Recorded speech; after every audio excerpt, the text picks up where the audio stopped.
আসসালামু আলাইকুম। তো আমি আল্লাহর অশেষ রহমতে ভালো আছি। আই হোপ আপনারাও ভালো আছেন।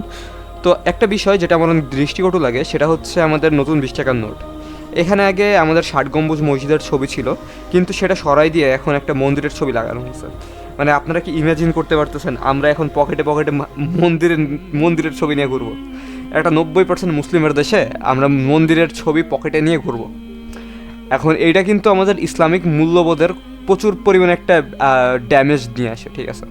এখানে আমাদের দেশের একটা এজেন্ডা হিসেবে কাজ করতেছে কারা আমি জানি না, আল্লাহ মালুম, যে তারা অনেকটা ইসলামিক মূল্যবোধ ছড়াই দিয়ে আমাদের মধ্যে নাস্তিকতার বীজ রোপণ করতেছে। এটাই বাস্তবতা। তো অ্যাজ এ মুসলিম হিসেবে আমাদের যেটা করণীয় সেটা হচ্ছে ২০ টাকার নোট আদান প্রদান আমরা করব না। এখন কোনো কাফের যদি ২০ টাকার নোট আদান প্রদান করে আমরা তাদেরকে হার্ম করব না, শুধু একটা কথাই বলবো, লাকুম দিন হুকুম ওয়ালিয়া দিন। আর কোনো মুসলিম ২০ টাকার নোটের ধারে কাছে যাবেন না, যেটা হচ্ছে নতুন ২০ টাকার নোট, ওটা নেবেনই না।